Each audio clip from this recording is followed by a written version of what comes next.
Guys, I have no idea what to talk about. I had some ideas earlier, but I forgot what they were about. I'm trying to think, guys, but I forgot. I can talk to you guys about some blessings that I've been waiting for. I've spoken about that one blessing in another video. Okay, so maybe I will start with that, and then if I get another idea, then I'll start talking about that. Because I don't have really an official topic, but I think in God's eyes, not having an official topic really matters. Because it always, whatever you end up talking about, it always ministers to somebody in some way. Right? Okay, so, I made a video, when did I make it? Sometime last year. When did I make it? It was sometime either in the summer or the spring. It was, when was it? Oh yes, it was when I was on my way to get my new health card, my Ontario health card. It was called What a Day. I will have that in the description box for you. So, yeah, it was the video I'm talking about. There are a few. I think that it's an 8-part series, because you know how my camera is, guys. For you guys that know, it turns off every it stops recording every half an hour. So it's in, I believe it's in the first part where I did something that I never thought that I had the bravery to do. Okay? So I'm talking about my blessings, okay? And I'm sorry, guys. My mind kind of goes blank sometimes. Okay, so I was watching a Benny Hinn show sometime last year, and he was talking about how he was asking for properties, and the Lord told him that he has to go out there and claim his properties. Just speak ownership over whatever he wanted. I think that's how it went. I think the Lord either told him or he learned that that's what you have to do. Anyway, so he went out with a group of people to go and claim some properties that he was needing, and he said that he was too embarrassed to do it in the daytime, so he and his group went in the night, and they went to claim ownership over some properties. So they went to these areas. I don't know if it was like a lineup of houses or buildings that they were wanting in one area, I don't know, or in different areas, I don't know. But all I know is that he said that him and his groups, he was needing some buildings, I guess for his ministry in some way, and he went out with his groups and they started praying over these buildings, and he said he was too embarrassed to do it in the daytime, so he went at nighttime. So he went out and they started praying, like they placed their hands on the buildings and they started praying for them, that they will, you know, the buildings would belong to them, that they will be the owners of the buildings.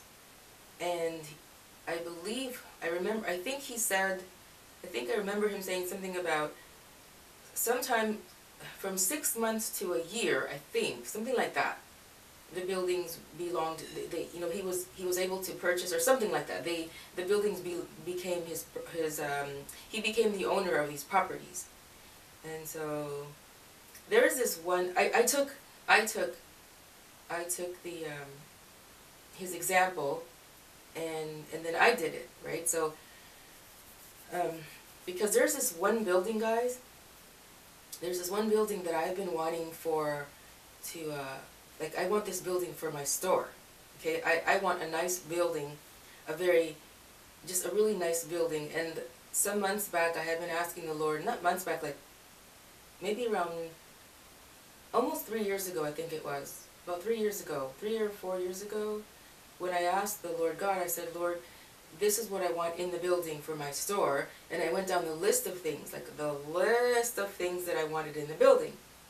Right, so the building that I want for my store, it has to have about 4 floors, because I want, like, I have a lot of stuff different things to sell. Like I have a lot of things that I'm selling, like different stuff, right? Like jewelry and hair bows and melt and pour soaps and satin bags and crochet hats for dolls. I don't remember what else I'm making, guys. Oh, did I say? Yeah, I said hair bows. Anyway, yeah, so, and I'm also going to be having, like, I'm going to be introducing more things, right? So it's going to be like, I'm going to need, like, a department building.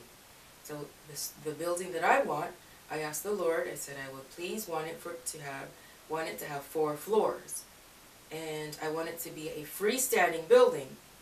And I want it to be very wide and long. And the front part, like on the first floor, I would like for it to have like all just glass, you know, like a glass wall. And I also would like the building to be very like far away from the curb, like the road. You know how some businesses, guys, have a lot of sidewalk space. So like if you want to put like a restaurant or a patio, you know, like a resting place for people, right? Some restaurants have that. So although I'm not going to be opening up a restaurant yet, because that's something else that I'm going to be doing, okay, this is, you know, I still wanted this for my store. I wanted my jewelry, you know, my department store to have a lot of space so that I can have, like, I don't know, maybe put like a seating area outside, okay? And also, I also wanted the store to have, like, it's important that the store have this much space between the store and the curb, because I want to make sure there's enough space for me to create a proper ramp for wheelchairs, alright? And I also want the store to have a space somewhere, most likely in the front, near the entrance, like an area where, you know, where you can offer the people who come in to buy something, like some complimentary coffee, tea, and cookies, and juice and water, you know, things like that, right? So I wanted all of that. And what else?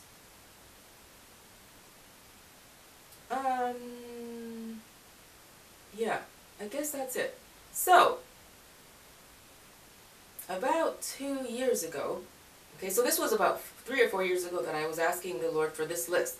And about 2 years ago, there was a store, a convenience store nearby my house. Okay, you guys will see it in the video.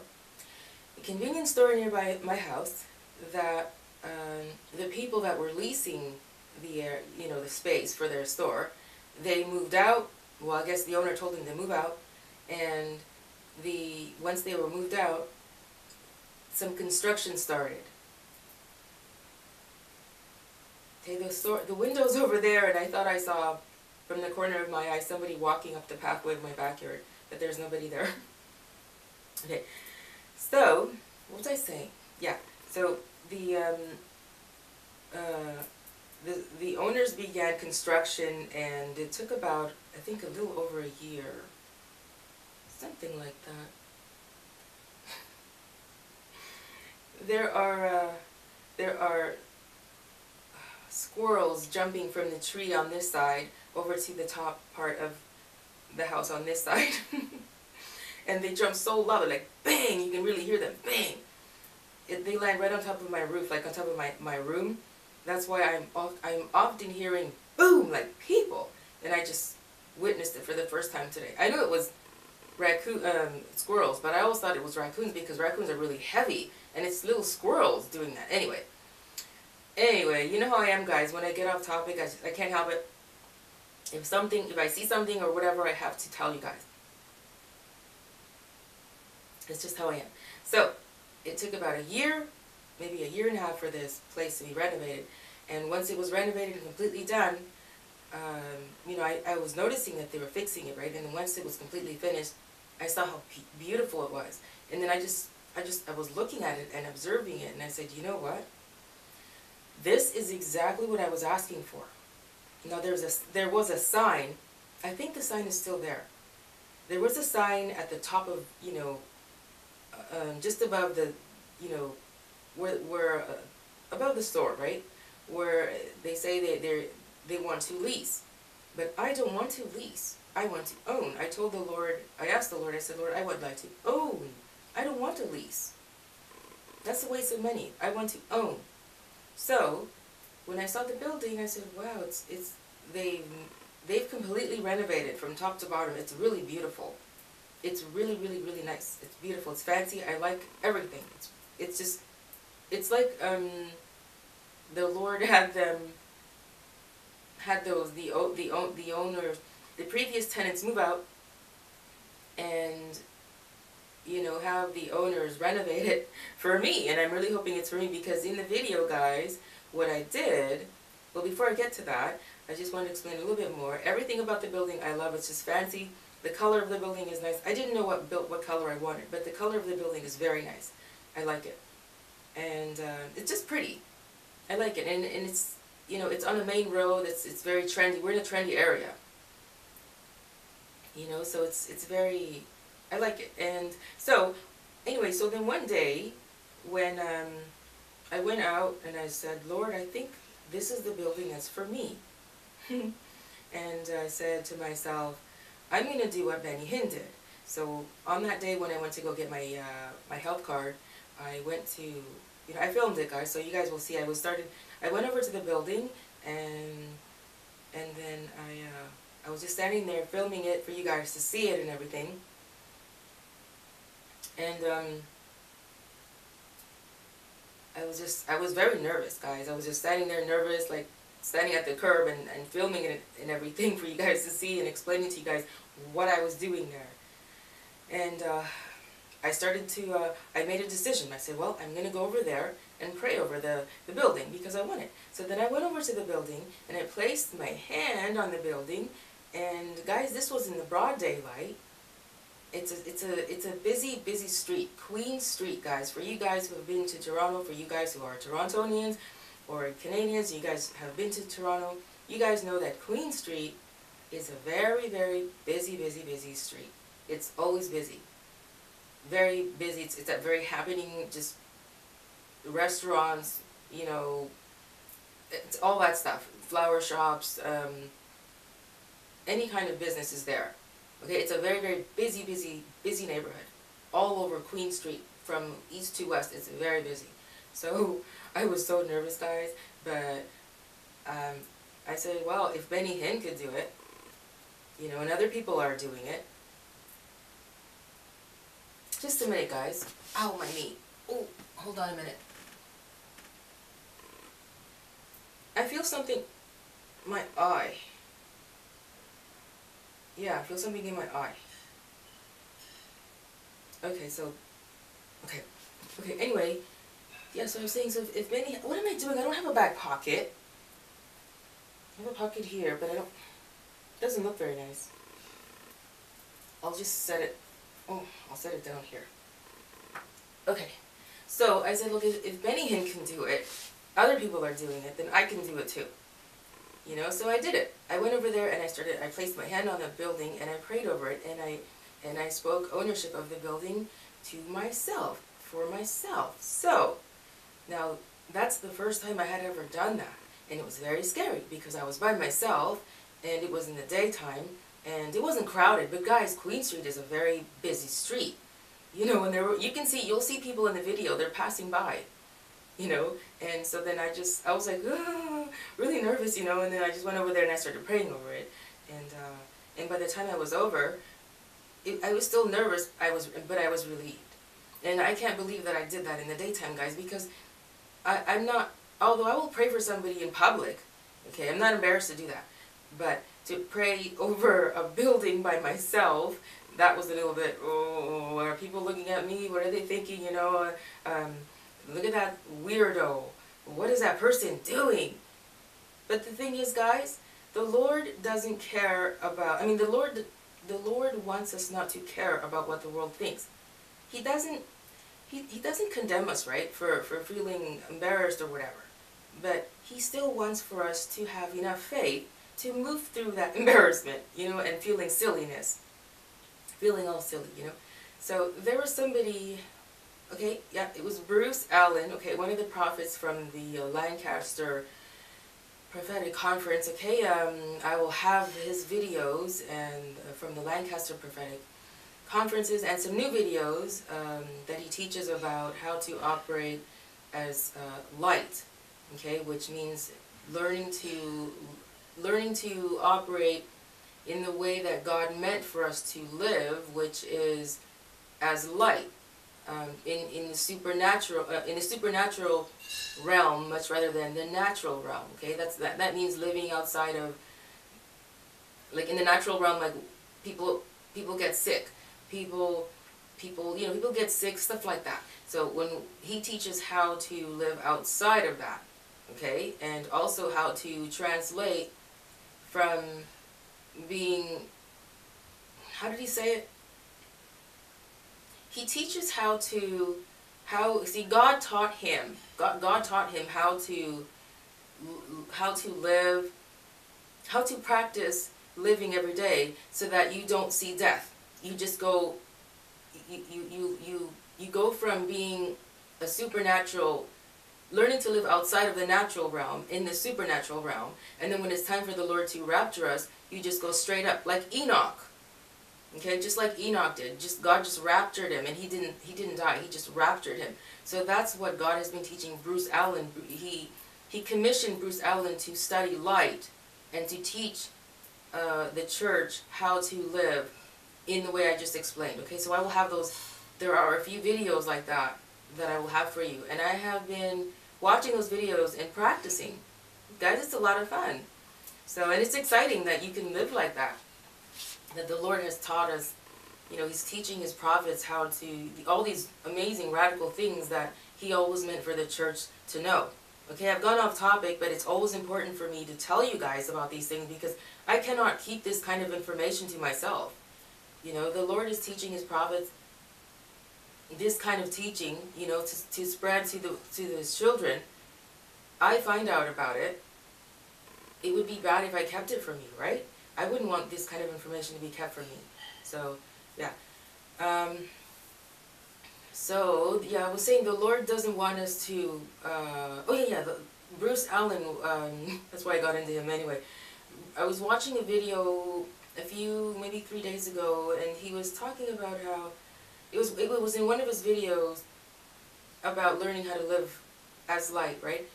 And I forget how it led up to it, but he mentioned something about how I would much rather, I'm paraphrasing, I would much rather, how did he say it?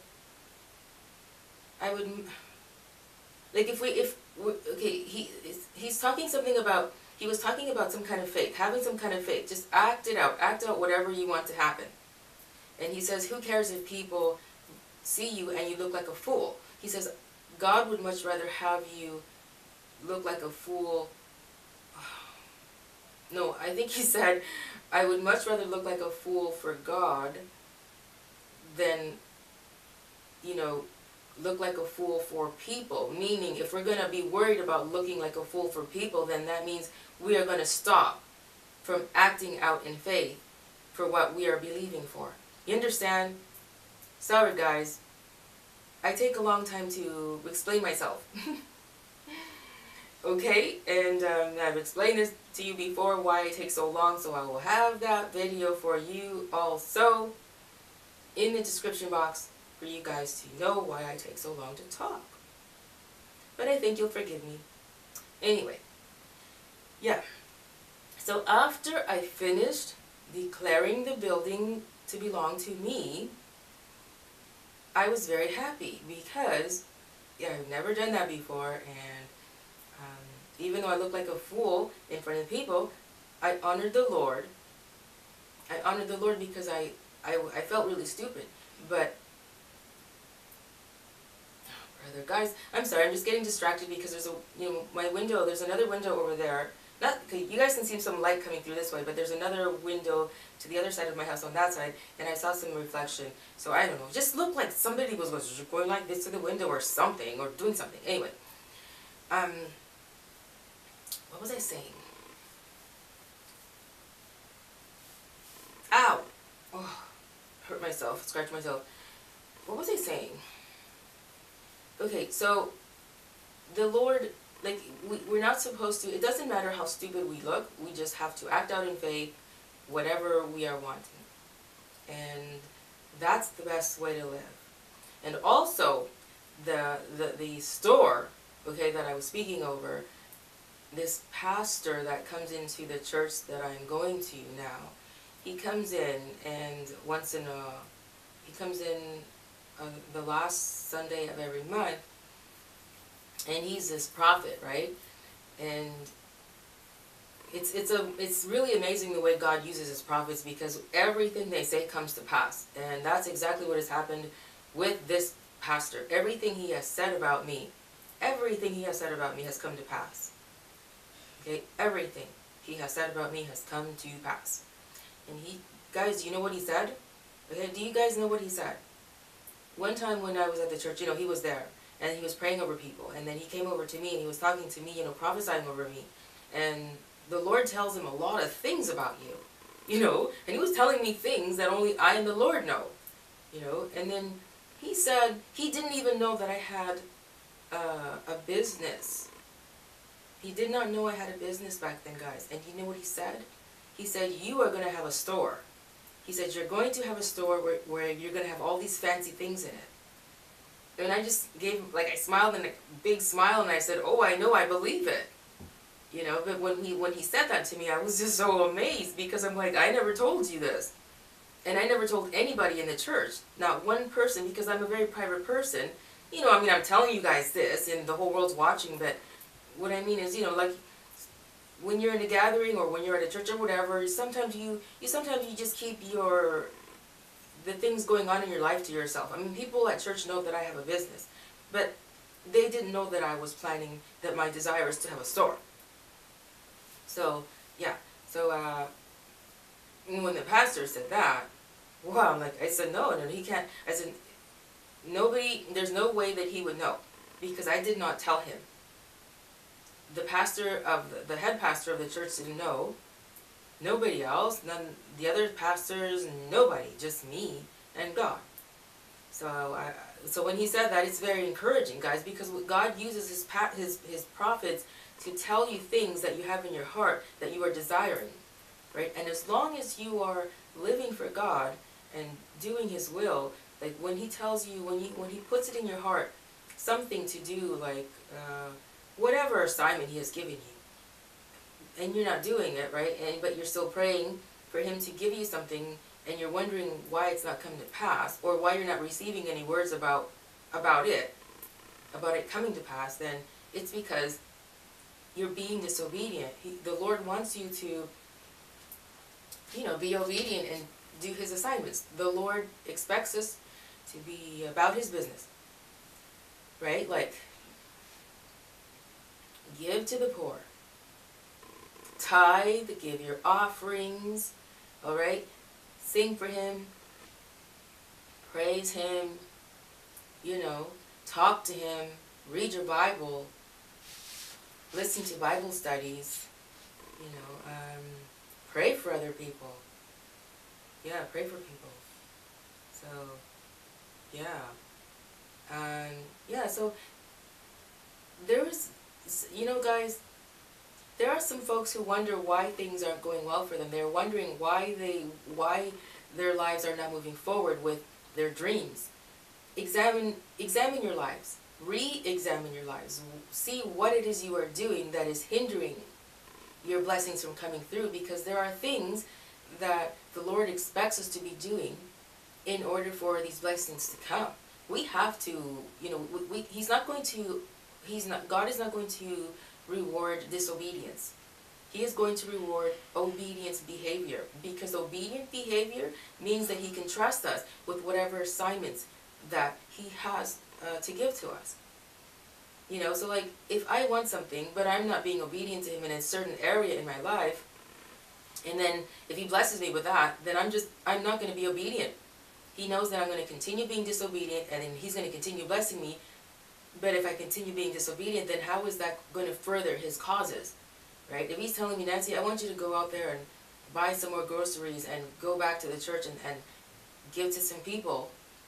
And then he gives me, for example, he gives me the store, you know.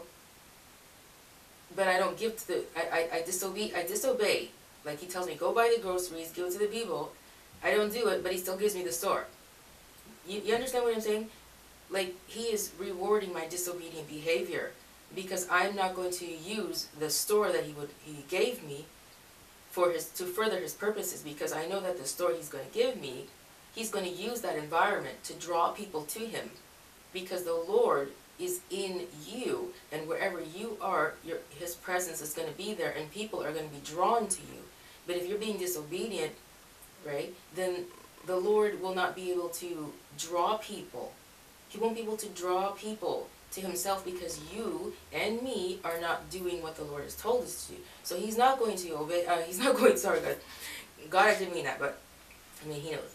So, he is not going to, you know, bless us if we're being disobedient to him. You know, like, I'm going to give you an example. I read a post of someone who said that they were going through a maniacal time, that they didn't mention what they were going through, right? I didn't know this person. This is in a group, in a Christian group, a church group, a Christian church group. So they posted that for the past 20 years, they have been going through the most hideous, emotionally, psychological, whatever, but they said that they're like on the brink of nearly almost going crazy. And they said that they don't understand why, because they are the only person, how did they put it? I am paraphrasing, but they said that they are such a God worshiper. They really love God. They're amongst the only people that they know that they believe in God so much, and they don't understand why they're going through what they're going through, and they're at the breaking point. For the past 20 years, and they're finally at their breaking point. So, then there was there was a time when they expressed that they did not how should I explain it? See, because I sent the person a message to tell them, hey, you know what? You know, maybe I can help you. Maybe there's something I can do. So then the person responded back to me and we started talking. And they said, yes, I've been going through such a long time and I'm at my breaking point. And I said, well, I don't know what you're going through. What could be the reason for you nearly going mad? But I said, if you are not praising the Lord, singing for him, reading your Bible, talking to him all day, throughout the day,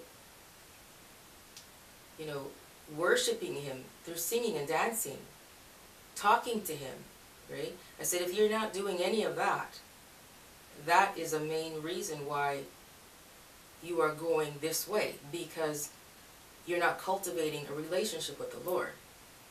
And then they said that that is something, they said that they no longer believe in doing any of that. This is something that they have abandoned a long time ago. They don't believe in talking to the Lord or reading their Bible or worshiping him or through singing and praising. They said they don't believe in that. They said that they abandoned that form of worshiping God a long time ago, because it's just not something they believe in, right? So I'm trying to be very sensitive to this person, not to make them feel judged, you know, like they're judging. I'm not judging them. I'm not judging them. I'm just saying, well, so then I said to them, I said, you know what, I do worship the Lord in this way, and it is the only thing that has kept me sane. I said, if you are not worshiping the Lord in these ways, then you are disconnected from him, and you're not receiving anything, any ministering from him. And then the person said, no, I don't believe you, because I used to do that. And I said, well, that's the only way you're going to cultivate a relationship with the Lord. It's the only way you're going to be healthy. So to me, it was